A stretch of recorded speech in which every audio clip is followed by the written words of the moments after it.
ஸ்டேஷனாக பார்க்கப்படுகிறது கூடல் நகர் அப்படிங்கிற ஸ்டேஷன். கூடல் நகர் அப்படிங்கிறது ஓரளவுக்கு பெரிய ஸ்டேஷன் தான். காரணம் என்ன அப்படின்னா, மதுரையில் ஏதாவது ப்ராப்ளம் அப்படின்னா இங்கேருந்து தான் ட்ரெயின் ஆப்ரேட் ஆகும். அதே நேரங்களில் நிறைய ரயில்களை நிறுத்தி வைப்பதற்கு இடவசதிகளும் கொண்ட ட்ரெயினாக இந்த கூடல் நகர் அப்படிங்கிறது இருக்கிறது. கிளம்பி 3 நிமிஷத்தில் எல்லா ட்ரெயினுமே இந்த ஸ்டாப்பிங்கில் நிற்கிறது கிடையாது. சில ட்ரெயின்கள் மட்டும்தான், பேசஞ்சர் ட்ரெயின் மட்டும்தான்.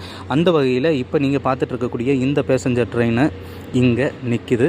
கூடல் நகர் அப்படிங்கிறது நமக்கு தெளிவாக தெரியுது பார்த்திங்களா. மதுரையிலிருந்து கிளம்பினோன்னையே முதல் ஸ்டாப்பிங்காக இந்த கூடல் நகர் ஸ்டாப்பிங் அப்படிங்கிறது நமக்கு அமைஞ்சிருக்கு. பெரும்பாலும் என்ன அப்படின்னா, இந்த மதுரையிலிருந்து கோயம்புத்தூர் போகிறதுக்கு 6 மணி நேரம் ஆகுது இந்த ட்ரெயினில். ஆனால் அதிகப்படியான மக்கள் கோயம்புத்தூர் போகிறவங்க இந்த ட்ரெயினை பயன்படுத்துகிறாங்களான்னு கேட்டால், அதை விடவும் பழனி செல்பவர்கள் தான் இந்த ட்ரெயினை பயன்படுத்துகிறாங்க. காலையில் 7 மணிக்கு எடுக்கக்கூடிய ட்ரெயின் 9:15 பழனி போயிடுது. அதனால் எப்பயுமே கூட்டமாக இருக்கக்கூடிய ட்ரெயின்களில் இந்த ட்ரெயின் ஒன்று. டிமாண்ட் அதிகமாக இருக்கக்கூடிய ட்ரெயின்